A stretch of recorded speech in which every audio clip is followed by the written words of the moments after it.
राजस्थान में 3 राज्यसभा सीटें खाली हो रही हैं और इसको लेकर अब दोनों ही पार्टी कांग्रेस और बीजेपी लगातार मंथन बनकर उतर आई हैं। लगातार मंथन हो रहा है। एक और बीजेपी ने कोर कमेटी की मीटिंग करने के बाद इस पर लगातार जो है फीडबैक लेना शुरू कर दिया है।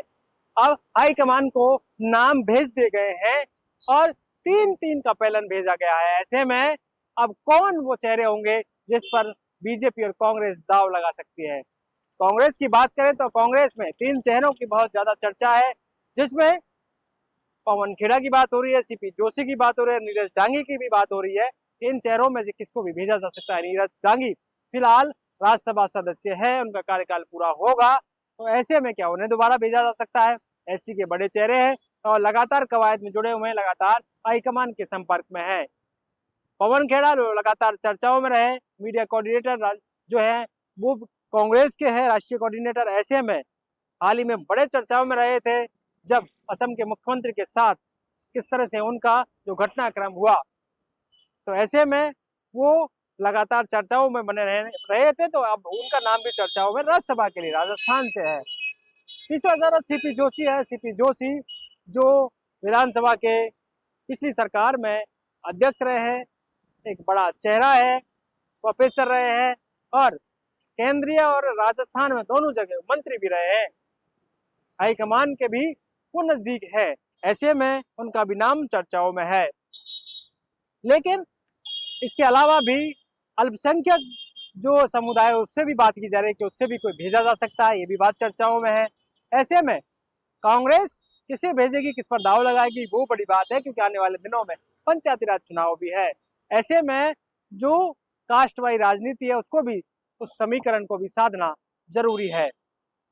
बात करें बीजेपी की, तो बीजेपी के कई बड़े चेहरे जिनकी चर्चाएं लगातार हो रही हैं, चाहे वो सतीश पूनिया जो जाट चेहरा है, हरियाणा के प्रभारी हैं और राजस्थान में बीजेपी के प्रदेश अध्यक्ष रहे हैं। दूसरा नाम सतीश पूनिया का है जो प्रतिपक्ष के नेता रहे हैं, साथ ही साथ कई बार मंत्री रहे हैं और उनको कहा जाता है कि वो राजस्थान की राजनीति में उन नेताओं में गिने जाते हैं जिन नेताओं को बोलने में और तथ्यों के साथ बात रखने में माहिर कहे जाते हैं। हाल ही में पश्चिम बंगाल के चुनाव में उनकी भूमिका जिस तरह रही वो भी चर्चाओं में रहे थे। ऐसे में अलका गुर्जर जो गुर्जर समुदाय से, गुर्जर समुदाय नाराज नजर आता है बीजेपी से कम प्रतिनिधित्व को लेकर। ऐसे में उनका नाम चर्चाओं में, सुनीता गुर्जर जो कर्नल वैसला की बेटी हैं, IRA से रिटायर्ड, वो उनका नाम भी चर्चाओं में है। ऐसे में जो है ज्योति मिर्धा का नाम भी चर्चाओं में है और नरसिंह कुलरिया एक सामाजिक के रूप में, एक बिजनेसमैन के रूप में पहचाने जाते हैं, उनका नाम भी अभी चर्चाओं में आ गया है कि उनको भी शायद बीजेपी भेज सकती है।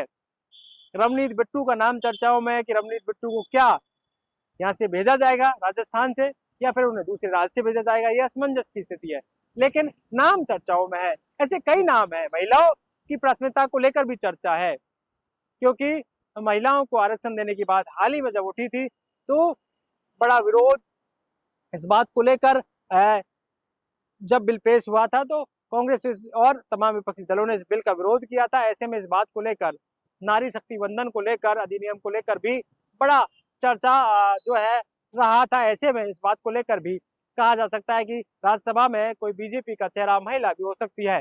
लेकिन कई चेहरे जिनका नाम चर्चाओं में है, कांग्रेस किस पर दाव लगाएगी, बीजेपी किस पर दाव लगाएगी, वो बड़ी बात है। कांग्रेस के जो संगठन महासचिव केसी वेणुगोपाल वो आए हुए हैं, क्योंकि कांग्रेस का प्रशिक्षण शिविर जो पुष्कर में चल रहा है, जलाध्यक्षों को प्रशिक्षण दे रहे हैं, लेकिन कांग्रेस के राष्ट्रीय संगठन महासचिव आए तो फिर उसकी चर्चाएं होती है, उसके सियासी मायने भी होते हैं और हो सकता है कि इसकी नब्ज टटोलने वो आए हो कि कौन राज्यसभा का जो है उम्मीदवार हो सकता है, उन्हें मुलाकात भी करवाई जा सकती है उम्मीदवारों से। ऐसी कई चर्चाएं हैं। लेकिन पंचायती राज चुनाव को लेकर भी चर्चाएं, कई और चीजें वो यहाँ पर संगठन को मजबूत करने के लिए कह सकते हैं।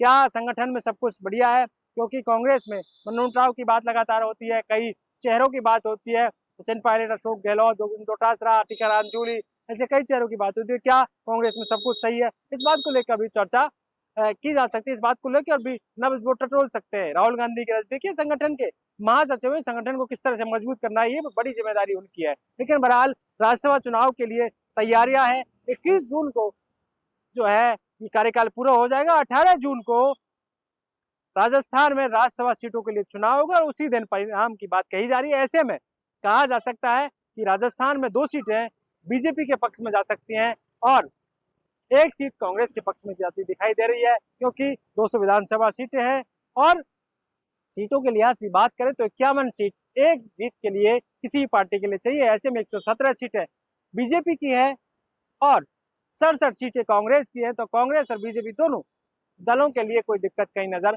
नहीं आ रही है। ऐसे में अब देखना ये होगा कि कौन बाजी मारता है, किसे राज्यसभा का इस बार जो है दरवाजा दिखाई दे रहा है, कौन उस दरवाजे से आगे जाएगा, उच्च सदन में कौन जाएगा, इस बात को लेकर लगातार चर्चा है। लेकिन राज्यसभा चुनाव को लेकर फिलहाल गहमा-गहमी बनी हुई है और जब इस पूरे मामले को लेकर अब चुनाव आयोग ने भी जो शेड्यूल जारी कर दिया है, ऐसे में जब नामांकन होगा तो नामांकन में कौन नामांकन दाखिल होगा करेगा वो चर्चा का विषय, तब सारी पत्ते खुलकर सामने आ जाएंगे। लेकिन फिलहाल सियासी चर्चाएं बनी हुई है कि कौन बाजी इस राज्यसभा चुनाव में मारेगा। पॉलिटिकल पंचायत के लिए कैमरामैन राकेश के साथ दशरथ सिंह।